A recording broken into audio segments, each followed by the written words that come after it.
All right, welcome back to Japan, Miss Elf Anime Review, episode number 3. And with this, basically, I'm effectively caught up with the series. Yes, I am. The episode does not feature the title does not feature anything related to Miss Elf. It's basically Lost Magical Stone. That's what the name of the episode is. So, basically, here's what happens in the episode. We start off with Kahiko, where he comes home from work, and Marie is learning Japanese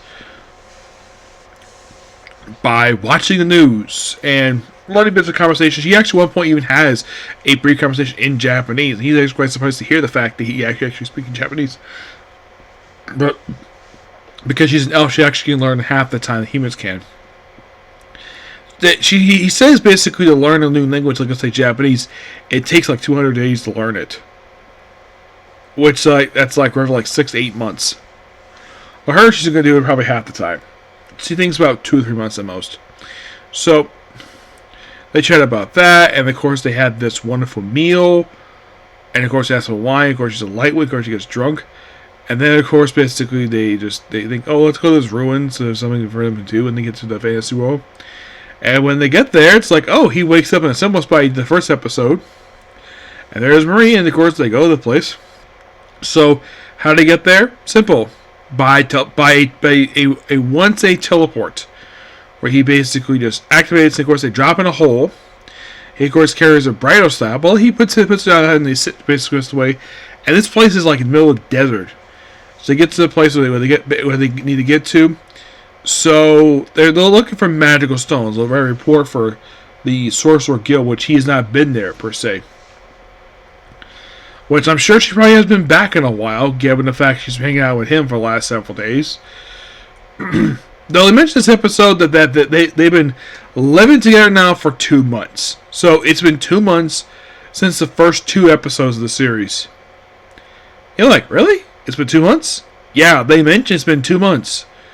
I mean, I'm like, wow, we actually have a sort of a time skip. It's fine.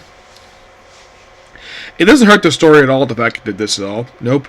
And then when they get there to the ruins, they, of course, basically get inside. And like, oh, like, possibly see that. Someone would probably say one night. And he sensed something, but he thinks nothing. We do see this little kid, who is basically a beast kid, with a stone in his hand. That goes play later in the episode.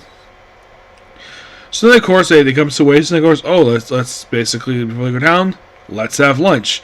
And after they have lunch with their stats, like, ooh, he has level 72, which is the same level he has in the book. Good job for them keeping that in.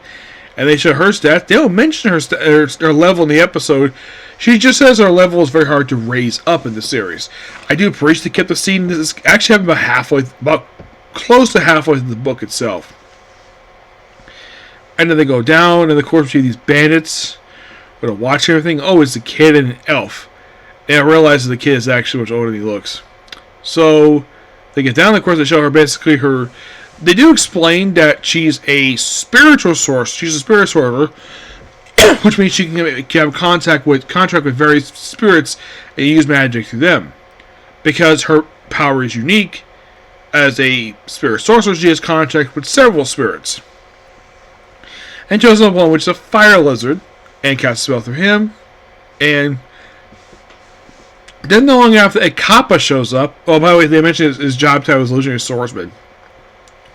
Which is able to kill a Kappa. And of course kill some more Kappa. And then the Beast Boy basically sent out to summon a sea dragon.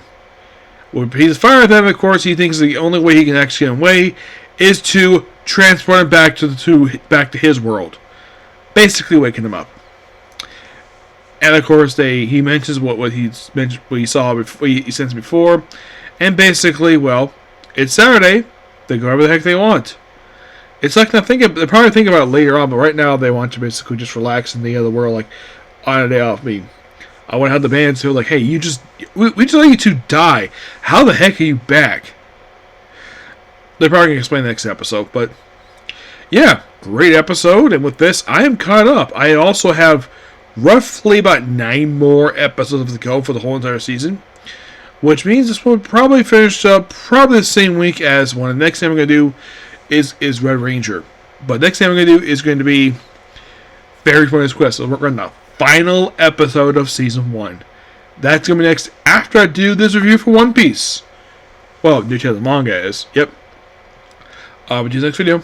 Bye.